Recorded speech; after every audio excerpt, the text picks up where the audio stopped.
implicaciones que eso tendría desde el punto de vista de los compromisos que habían. ¿Y cuáles son los ahorros? ¿Cuál es el compromiso, por ejemplo? Pero tú estás hablando, Juan, de que el próximo año yo tengo que entregarle al sector educativo alrededor del 4%. Ah, bueno, pero tenemos que mantener 250 vicecónsules, por ejemplo. Una pregunta simple. No, es que eso se va a resolver. ¿Pero por qué no le pusieron eso entonces ahí? Pero se le ha dicho. Hay que mantener a la corte toda la vida una cosa que es infuncional, que eso ya no existe. Pero está bien, Juan. Entonces, ¿por qué no lo ponen en papel? El gobierno tiene...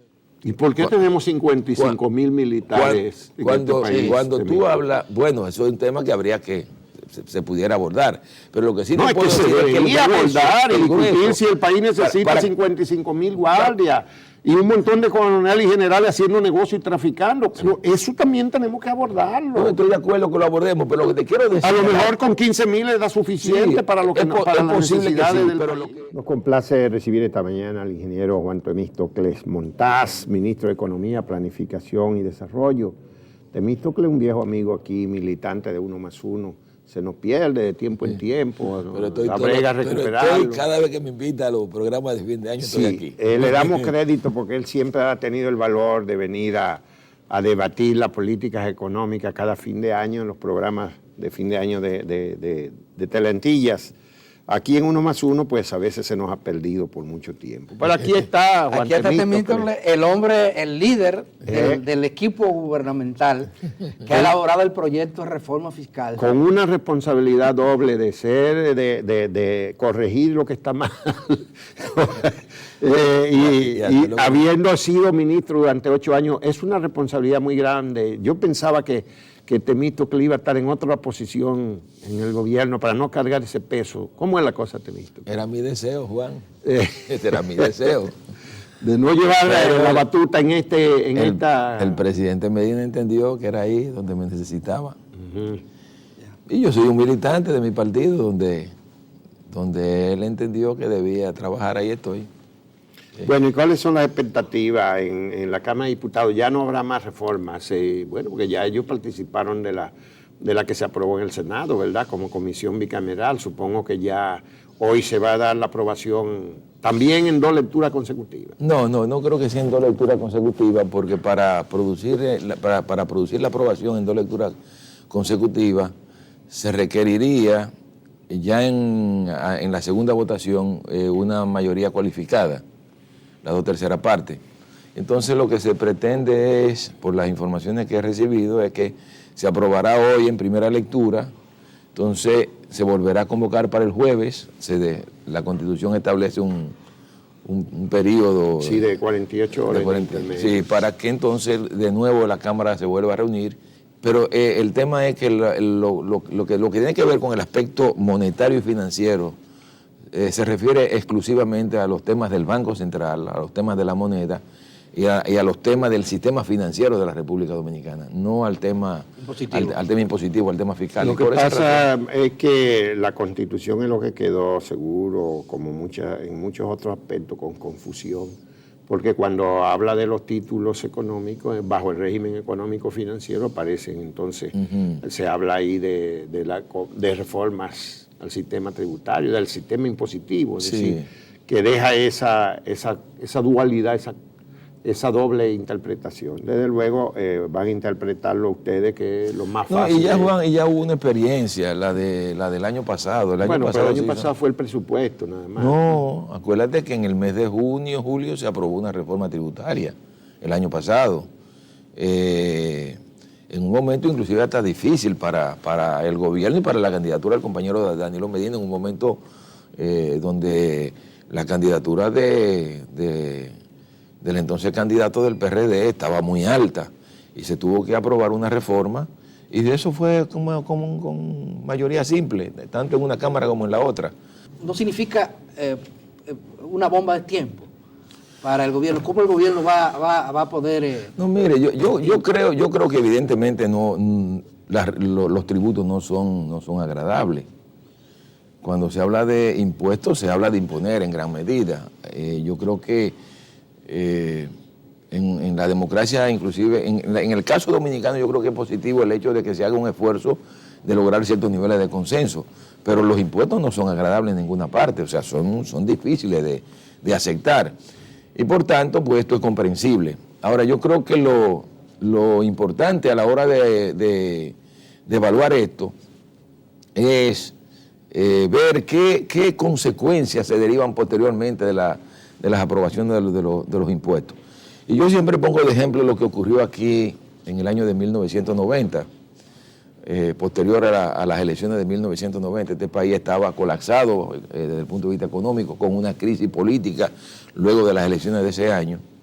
Y en ese contexto el doctor Balaguer, ya a finales del año 90, decidió convocar a los sectores económicos, a los sectores laborales, y pactó con ellos una serie de reformas, de medidas, de políticas públicas, que luego fueron llevadas al seno del Congreso de la República. Y yo diría que se aprobó una primera gran reforma tributaria, que ustedes recordarán.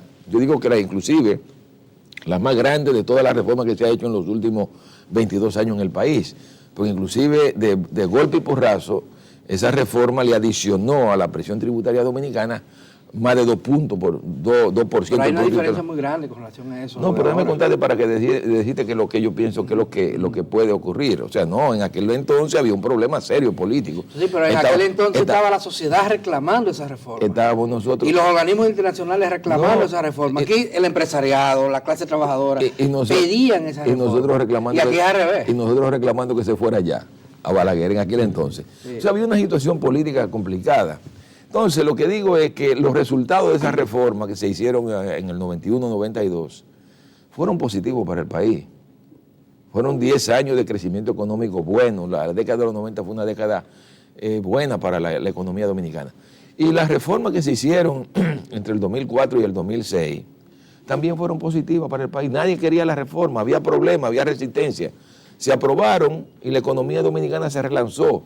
Entonces yo creo que ahora de lo que se trata es de que hemos estado, y lo hemos dicho, en una senda que de continuarla el país podría muy bien terminar en la insostenibilidad fiscal. Y eso generaría una crisis tremenda. Perderíamos la credibilidad, no habría confianza en la política económica del gobierno. Y por eso hemos entendido que esto es lo pertinente. Mire, déjenme decirles lo siguiente, para que ustedes vean, si ya de por sí el hecho de que el Senado haya aprobado esta reforma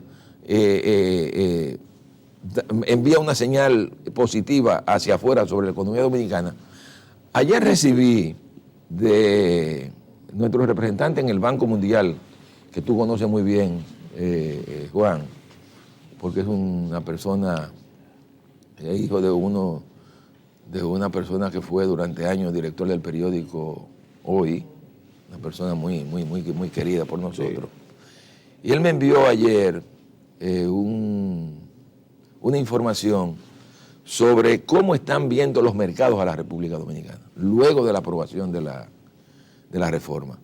Resulta que hace alrededor de un mes, la prima de riesgo de los bonos dominicanos se cotizaba en más o menos 414 puntos. O sea, lo que eso significaba era que si tú ibas a los mercados, tú podías conseguir un préstamo adicionándole a esos 414 puntos, adicionándole la tasa de interés que están pagando los bonos del Tesoro norteamericano.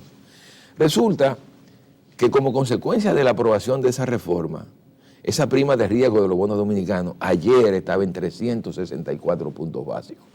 Una señal de que los mercados entienden que se va por una dirección correcta. O sea, se genera confianza y al final de cuentas lo que se quiere es eso, porque lo que nosotros queremos es que sea el sector privado realmente el que active la economía dominicana. Bueno, el mercado siempre estará muy satisfecho porque el mercado no va a pagar las consecuencias de la reforma. Lo que hay que ver es la población dominicana y los diversos sectores, porque aquí además hay una cosa que es un peso muerto, Temístocles, es que se hicieron muchas reformas y muchos parches tributarios en la última década.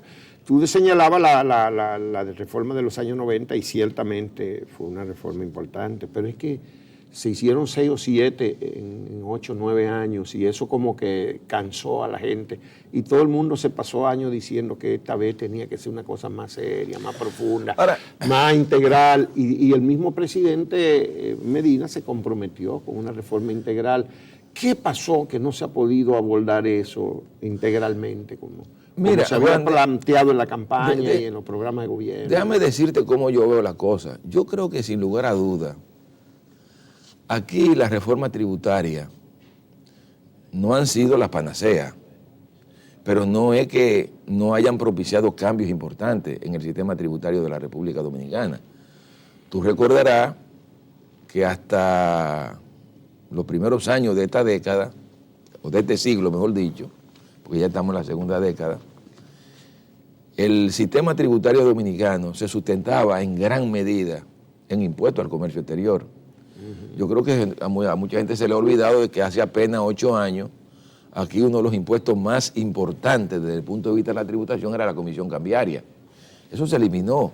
Y hoy por hoy una de las cosas que tú observas cuando analizas el aporte de los diferentes tributos dentro del sistema tributario es que los aportes de los impuestos al comercio exterior han caído de manera drástica. O sea, ha habido un cambio. Eso no lo impusieron.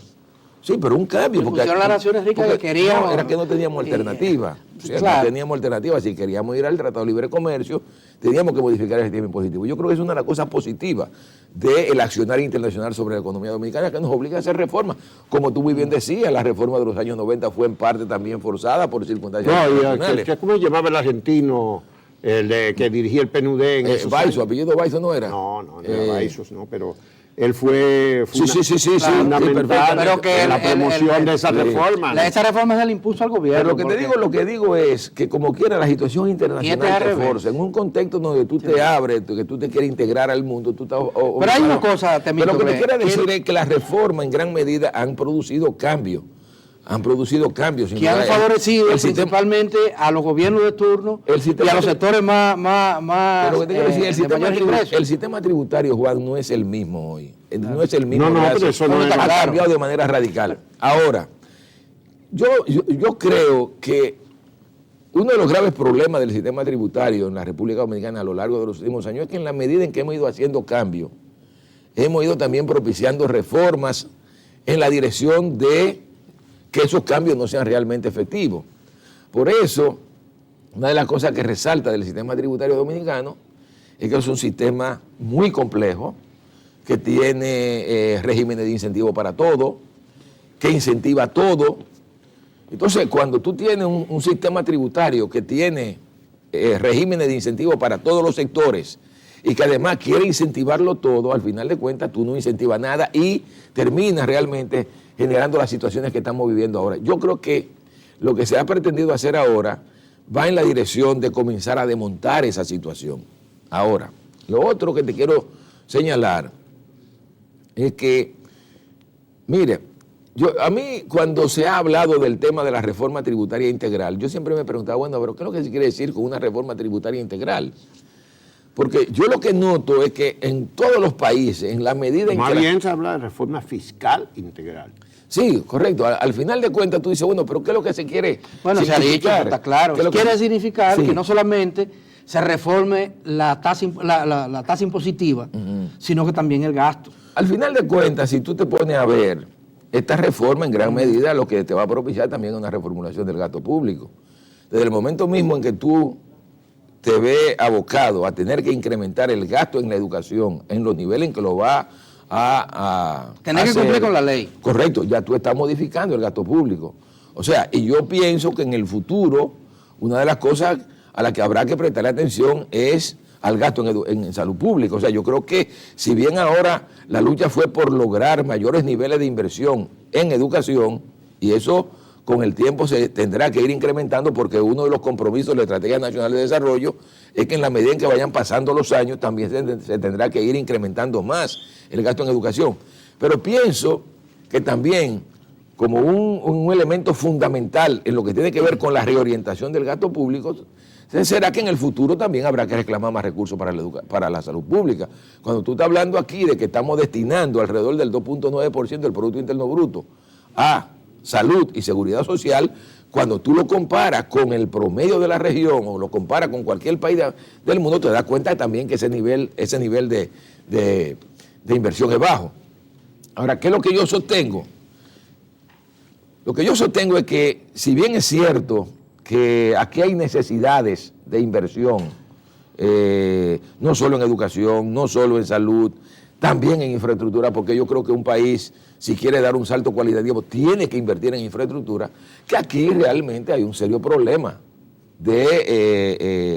relacionado con los ingresos públicos. O sea, cuando tú estás hablando de un país que lo que recibe anualmente es alrededor del 13.2% del Producto Interno Bruto, que es, luego de Guatemala, el país que menos ingresos públicos recibe en la región, también tú estás hablando de un problema que hay que afrontar en la República Dominicana. Si pero es al mismo tiempo uno de los que tiene los parámetros más tristes, desarrollo humano.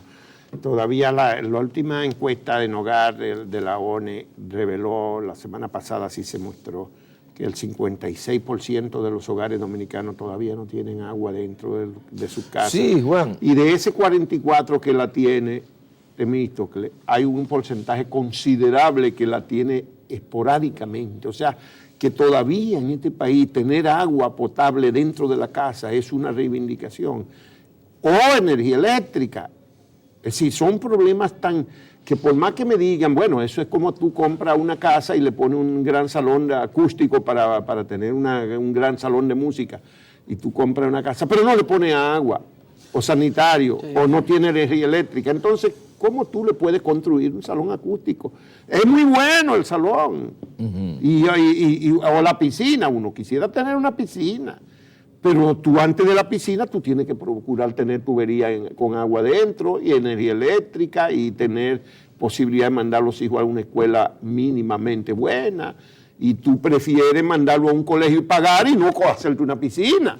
El problema es que aquí no hemos podido entender esas cosas. Sí, no, es así, Juan, yo estoy de acuerdo contigo, pero también hay que entender que todo eso demanda recursos, porque una de las cosas que hemos tratado de explicar es que a lo largo de los últimos años, el grueso del crecimiento del gasto público en la República Dominicana, con todo y que no hemos llegado, todavía no se ha llegado al 4% del Producto Interno Bruto para la educación, con todo y eso, el grueso del crecimiento del gasto público que ha habido en la República Dominicana a lo largo de los últimos años ha estado circunscrito a educación, a salud, a las Fuerzas Armadas y a la Policía Nacional. Es más, déjenme decirle lo siguiente. ¿Y por qué tenemos 55,000 militares en este país? Cuando tú hablas, bueno, eso es un tema que habría que se pudiera abordar, pero lo que sí no, es que se debería abordar y discutir si el país necesita 55,000 guardias y un montón de coroneles y generales haciendo negocio y traficando. Pero eso también tenemos que abordarlo. No estoy de acuerdo que lo abordemos, pero lo que te quiero decir... A lo mejor con 15,000 es suficiente para lo que para las necesidades del pero país. Lo que sí uno observa es que en los últimos 8 años, el 98% del crecimiento de la nómina del gobierno, en términos cuantitativos, ha estado circunscrito en sus 4 ministerios. Está hablando de la nómina, pero lo que nos revela un documento que creo que fue el propio Ministerio de Economía, Planificación y Desarrollo que puso a circular, es que en el año que estamos, en el 2012, se invirtieron casi 70,000 millones de lo que aparecen ahora como déficit fiscal en obras, y una de ellas fue, inclusive se hizo, ustedes se recuerdan que ustedes hicieron una especie de plebiscito, de consulta, para determinar si la gente quería metro o no, y dijimos que no. Los dominicanos dijimos no queremos metro ahora. Queremos educación, queremos... Pero lo quieren ahora. Pero hicimos el metro. Pero lo quieren. Hicimos el metro. Bueno, pero ¿qué vamos a hacer con esa inversión? Lo que te digo es lo siguiente, es cierto, mira, nosotros hemos señalado que ha habido realmente unos niveles de inversión altos en este año, que explican en parte la situación del déficit fiscal que va a tener el gobierno, y que fue el resultado de una decisión del gobierno pasado de terminar una cantidad importante de obras que se iniciaron en esa gestión. O sea, estamos hablando de que realmente sí, con relación al año anterior, hay prácticamente una duplicación de la inversión pública. Ahora, la inversión pública no es mala de por sí. Claro que no. La inversión pública pero es han importante. hecho que la economía se haga insostenible, según lo que tú mismo has dicho. Sí, bueno, camina la insostenibilidad si no cambiamos.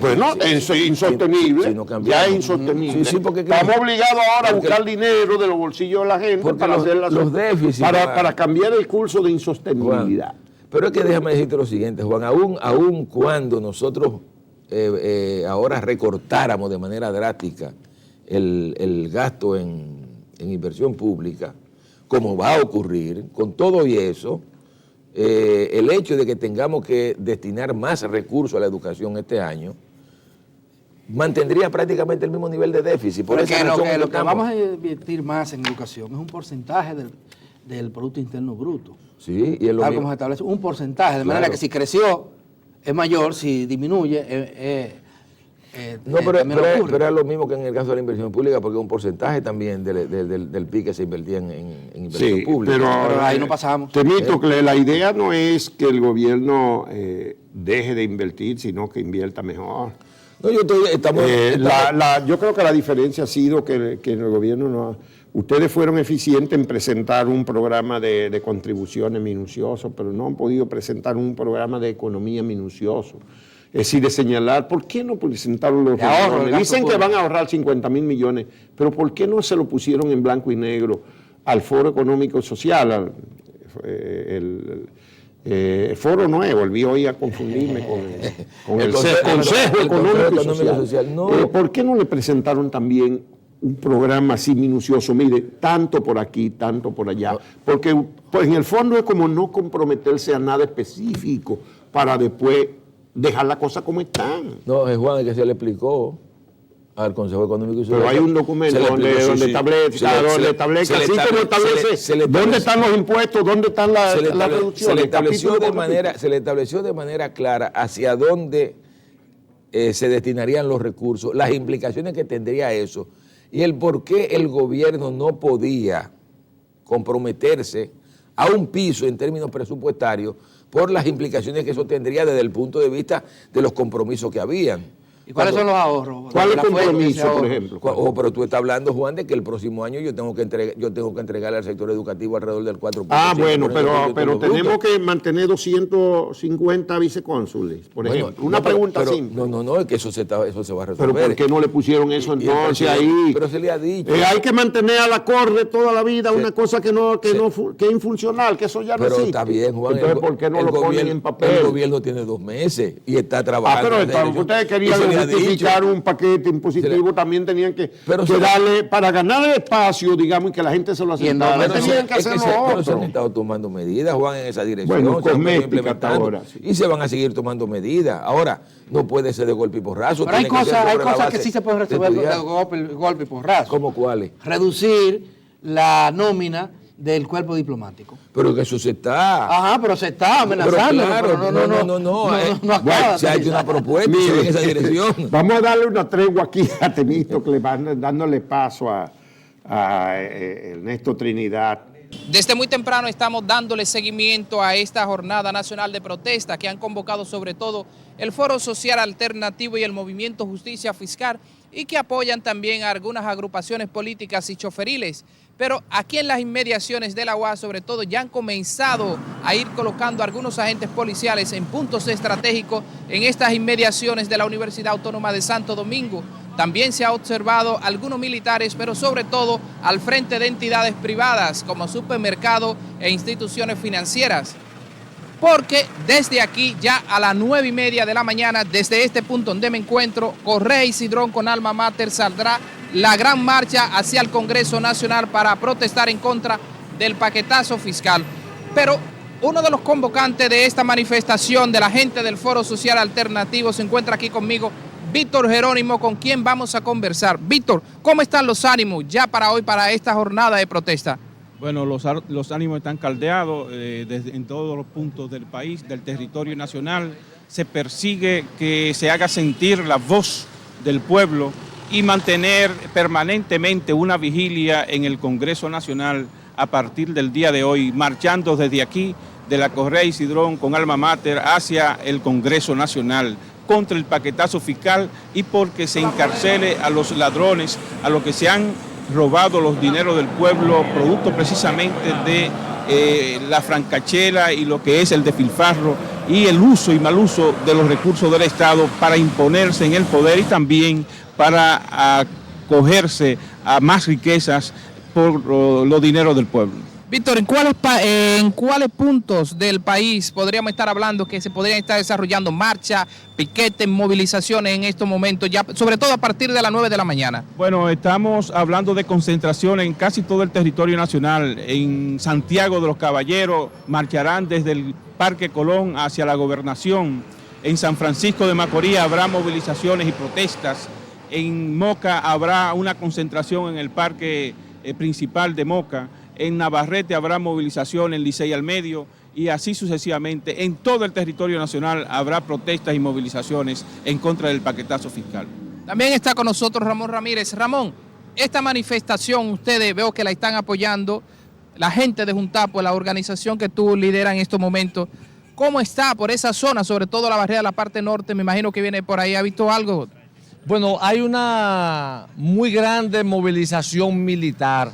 Parecería como que va a haber un conflicto bélico en el país y esta es una actividad democrática, es una actividad pacífica, es una actividad ordenada y estamos llamando a los cuerpos del orden público a que no hay ninguna razón para la militarización que estamos percibiendo en las calles.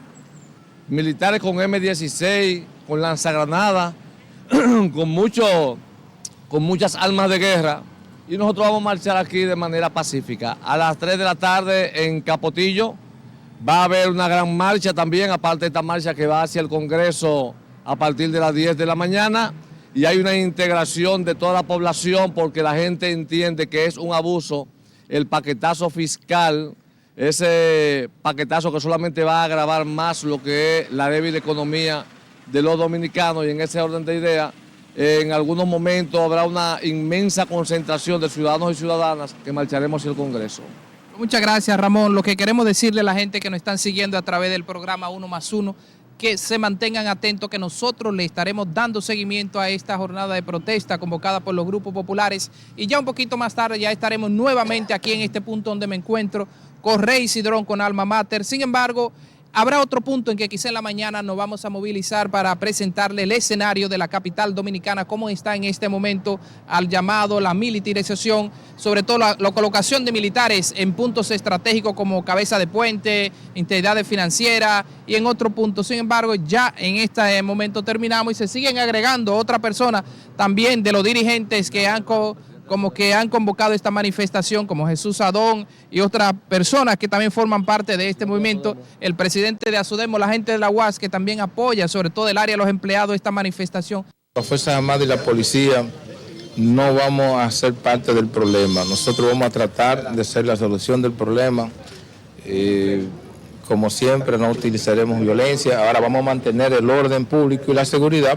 Manifestar nuestra diferencia, nuestro sentimiento de que ha sido arbitrario el Congreso de la Nación al tomar la decisión, particularmente el Senado de la República, y que no está cumpliendo con su papel, que es representarnos a nosotros. Tenemos lo que hemos denominado una jornada nacional de protesta, de lucha pacífica, en las distintas provincias, municipios, comunidades del país, en los sectores rurales, campesinos, ¿verdad?, urbanos, semiurbanos, en el que la gente pueda expresar su rechazo y su indignación al paquetazo que se le quiere imponer desde el Congreso. Ya el gobierno, el Ejecutivo, le cerró el camino a la población para poder llegar a un acuerdo. El Congreso va a una velocidad en turbo para que está arrollando, avasallando las posibilidades que tiene el pueblo de expresarse. Seremos parte de esa jornada de protesta, de esa jornada de marcha, de esa jornada de lucha que exactamente el pueblo tanto lo necesita. Pero más que mañana había un paro de transporte, lo que tiene que haber una gran concentración para que cada uno de los dominicanos se concentre frente a el Congreso Nacional, exactamente para decirle al país que esa reforma no debe de ir. Estamos llamando a la población a sumarse a esta jornada nacional de protesta en el día de mañana contra el paquetazo. Nosotros estaremos marchando junto a los grupos sociales y comunitarios a las 9 de la mañana. Nos concentraremos en la Mamarte con Correa y Cidrón para marchar al Congreso Nacional. En todo el país hemos dado instrucciones a todas nuestras organizaciones de base para que se sumen a las jornadas locales que se van a hacer en cada pueblo. Desde las 9 de la mañana de este martes, decenas de juntas de vecinos, así como la coalición que une al Frente Amplio de Lucha Popular Falpo, el Movimiento Popular Dominicano, el Frente Amplio, el Frente de Lucha Unión y Progreso, Justicia Fiscal y el Foro Social Alternativo, se reunirán en el Parque Duarte en Santiago, donde entregarán un documento que describe las razones del rechazo a la reforma. Ahí vamos a ir con parla vacía, caldero, bandera negra, poloche negro, camisa blanca. O sea, el pueblo general de Santiago está invitado. En Moca vamos a partir de las 3 de la tarde también con una marcha desde la Sánchez hasta el Parque Duarte. En otros puntos, como Licey al Medio, los movimientos de acción estarán dispersos para hacer entrega de volantes. En Navarrete habrá una marcha y un cacerolazo. En Moca, el movimiento popular Los Peregrinos se unirá con diferentes actividades.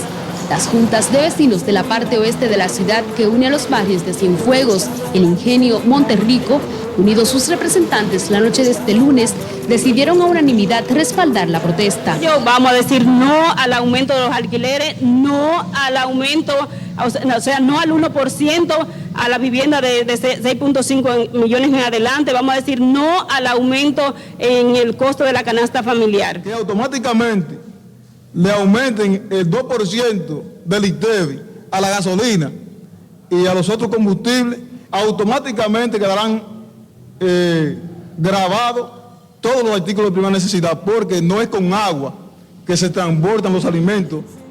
Estas manifestaciones serán el inicio de una amplia jornada que también tiene como propósito rechazar el paquete de medidas, dijeron las organizaciones de Cienfuegos. Y desde ya hacemos un llamado a todos los sectores de Cienfuegos para que atiendan el día que vamos a poner para la marcha. Bueno, porque hay una nómina de más de 150,000 personas que fueron desde enero hasta mayo ingresado al Estado. Otra cosa es que estamos pagando más de 1.103 cónsules, vicecónsules, agregados. Los dirigentes de la Central Nacional de Trabajadores del Transporte, CNTT, y la Federación del Transporte de la Región Norte, FETRANRENO, respetan el llamado al que no se sumarán este martes. Nosotros nos solidarizamos para el día de mañana, aunque no tenemos articulado una gran estructura para darle el apoyo que merecen quienes han llamado a esta jornada que nosotros reiteramos, tenemos un gran respeto por eso. Grupos de izquierda y la coordinadora de los movimientos populares y campesinos de San Francisco de Macorís también llamaron a la población a acompañarles en la entrega de un documento que precede a una concentración pacífica y un cacerolazo frente a la gobernación de la provincia de Duarte. Hay que proteger el derecho a la disensión. Lo único que nosotros pedimos como gobierno, que es lo que corresponde, es que cualquier expresión de descontento, de insatisfacción, pues se haga dentro de lo que manda la Constitución, es decir, de manera pacífica, ¿no? Mucho nos gustaría a nosotros, ¿verdad?, que recibir propuestas, porque hasta ahora la oposición ha estado carente de propuestas. Lo único que ha hecho es rechazar, pura y simplemente rechazar. Según denunciaron, el gobierno y distribuidores les adeudan más de 300 millones de pesos por concepto de la cosecha 2012, situación que entienden se agrava aún más con la aprobación de la reforma fiscal. No nos ponemos a pagar los impuestos, pero que nos dejen trabajar entonces. Porque ¿cómo diablos pagamos impuestos si no producimos? Y si producimos no nos pagan. Nosotros quisiéramos que el sentido común del secretario y las próximas autoridades, pero el Ministerio de Agricultura tiene el poder, si él tiene la voluntad de que se cobre esto y se resuelva de una vez, solamente comparar los permisos y la entrada de ajo importado. Que más del 80% de la economía de este municipio de Constanza la mueve el sector agropecuario, especialmente los productores. Entonces, en ese sentido es que estamos librando esta lucha, no porque queremos entrar en conflicto con las autoridades, sino porque hay una situación que realmente no se soporta, ya los productores no lo soportan. En Constanza, la producción agrícola mueve alrededor de 6.500 empleos y la principal preocupación es que estos puedan perderse a la falta de pago a los productores. 4 de cada 5 empleos son del sector agrícola, el cual moviliza el 80% de la fuerza laboral del municipio. Nosotros nos mantengamos de esto, de trabajo. Y si no hay trabajo, nosotros nos muramos. Se mueren los muchachitos de nosotros porque no hay trabajo. ¿Es la única fuente? Sí, la única fuente que hay.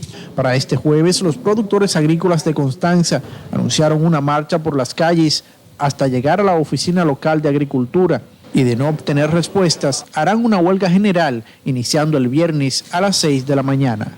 Esto es un abuso. ¿Y qué es lo que quiere este gobierno? ¿Que uno se haga robar para la calle? Así reaccionó Juan Soto, propietario de este pequeño colmado, cuando supo que el sector será gravado con un impuesto fijo de 12,000 pesos al año. De ser aprobado por los diputados el proyecto de reforma fiscal, tal y como fue conocido por los senadores. Pues yo voy a estar preparándome para cerrar esta vaina, porque dime tú, yo creo que 12,000 pesos yo no me lo gano en un mes. Dime a ver. Igual que él, otros comerciantes también pegaron el grito al cielo, ya que dicen estar asfixiados con el pago del personal, factura eléctrica y local, entre otros gastos. Nos va a llevar aquí nos trajo. Si aprueban la reforma fiscal, porque la aprueben no, ya la aprobaron. Lo que pasa es que no lo han tirado al aire. Pero nos jodemos nosotros, los comerciantes.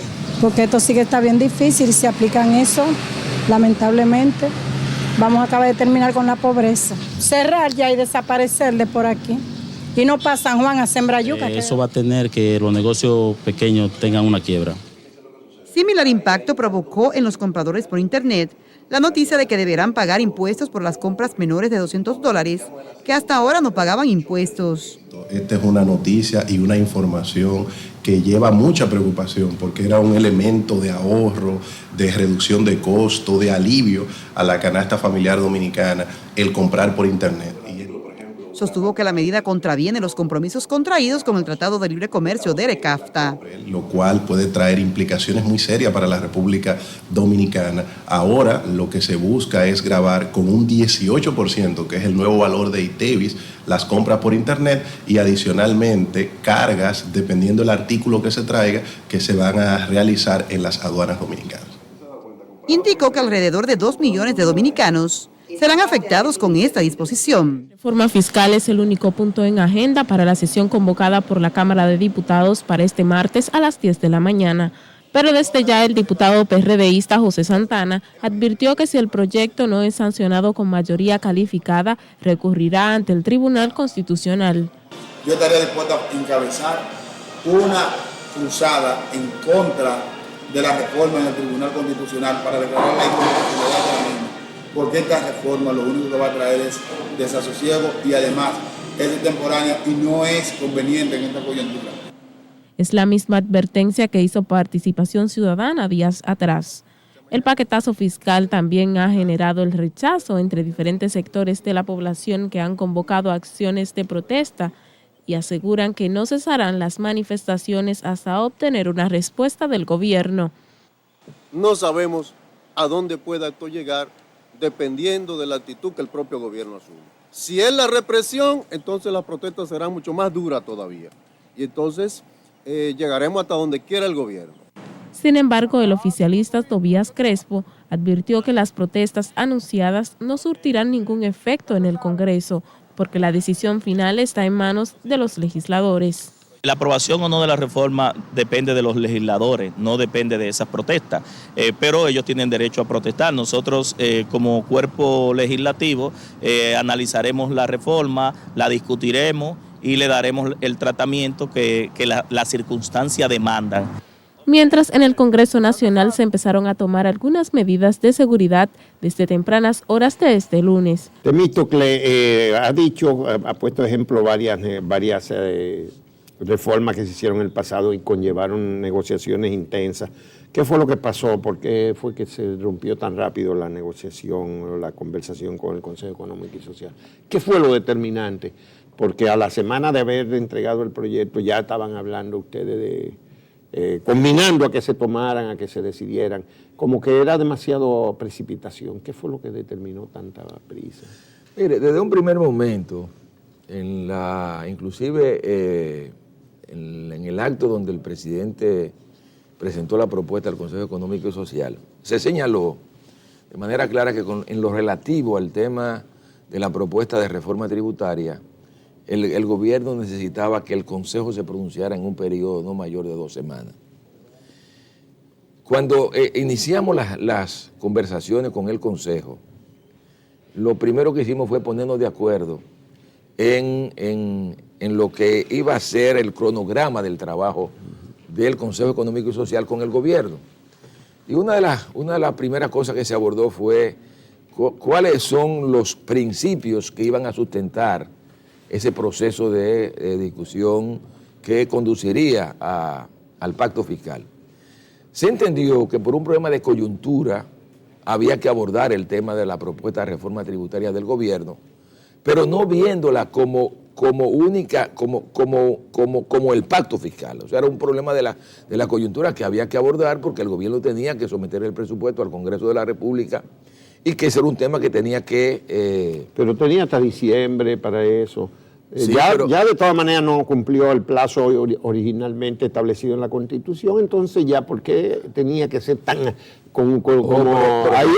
nada, rápido? Juan, pero observa que con todo y esto, como van las cosas, va a ser en diciembre, como van a tener que someter el presupuesto, como van las cosas. Pero el presupuesto lo van a aprobar ahora, mañana. Ya la reforma. El jueves, dijo Temo. Correcto, la reforma, ya. ¿Y a cómo estamos el jueves? Bueno, pero entonces, estamos principio de noviembre. El tema que como quiera ya el abordaje del presupuesto va a implicar que ese sometimiento o será a finales de noviembre o será en los primeros días de diciembre. La discusión.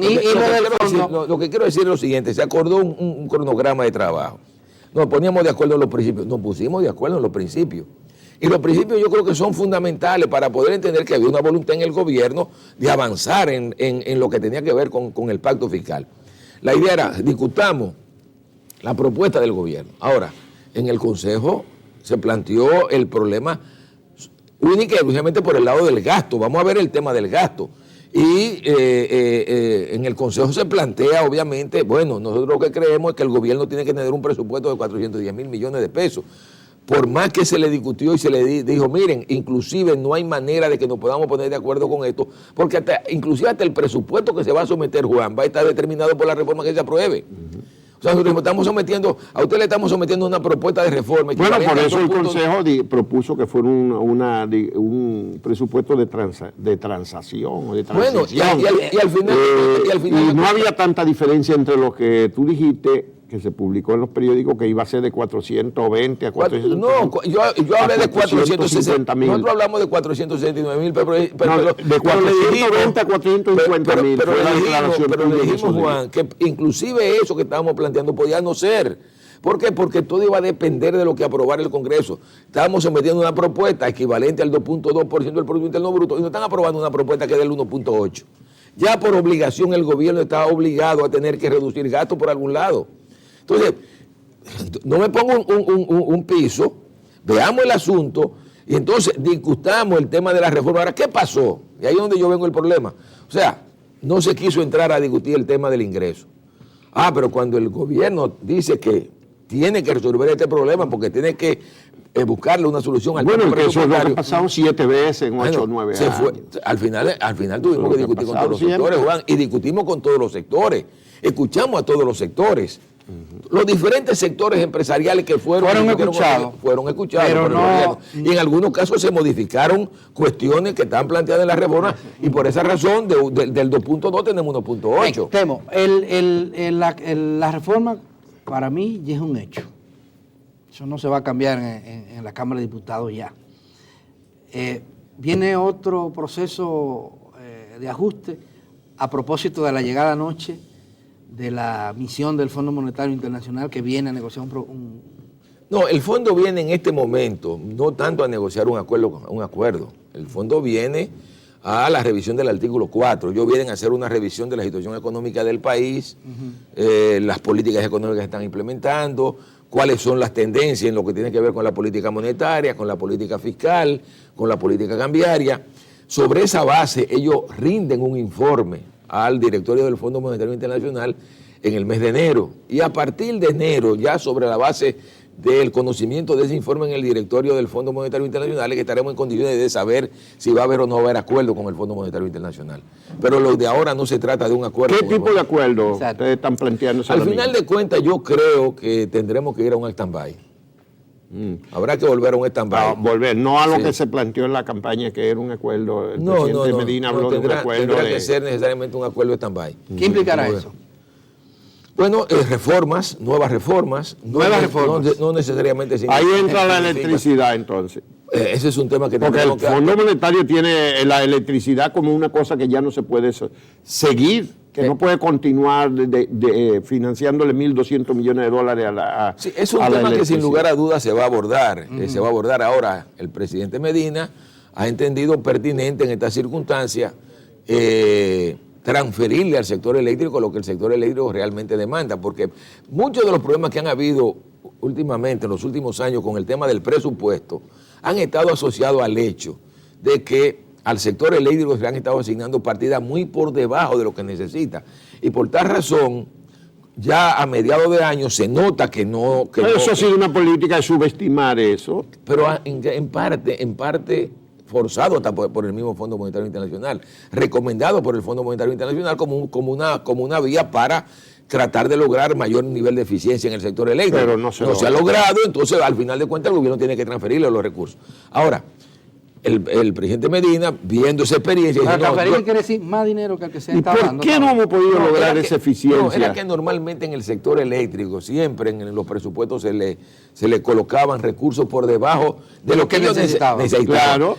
Pero como una el año manera pasado todo el mundo dijo que era ridículo ponerle 350 millones de dólares cuando acabábamos de darle 900. Una forma de presionarlo para que fueran más eficientes. Y entonces, por obligación, había que transferirle más recursos al sector eléctrico porque no se permitía que ese incremento de los precios del petróleo se transfiriera. Y además del tema eléctrico, ¿cuál otro va a discutirse con el me imagino que habrán reformas también en el área económica. Yo no descarto que de estas conversaciones con el fondo surja la necesidad de poner en marcha una ley de responsabilidad fiscal, por ejemplo. O sea, esa pudiera ser una... O sea, surgen una serie de... Eso es lo que planteó el gobernador de Banco Central, más o menos eso. Bueno, hay más en el... La responsabilidad fiscal es para sancionar los excesos como lo de este año.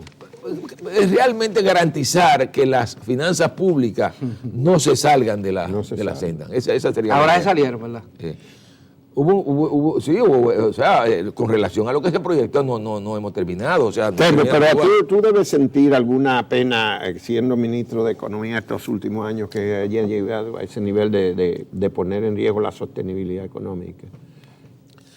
Bueno, siempre uno se preocupa, Juan, no lo puede negar. O sea, y realmente uno que ha estado en esto sabe muy bien que cuando ¿qué fue lo que se llegan a los niveles que hablábamos de una economía así blindada. Pero en sentido general, Juan, yo siempre he dicho que los déficits fiscales son parte de la política económica de cualquier país.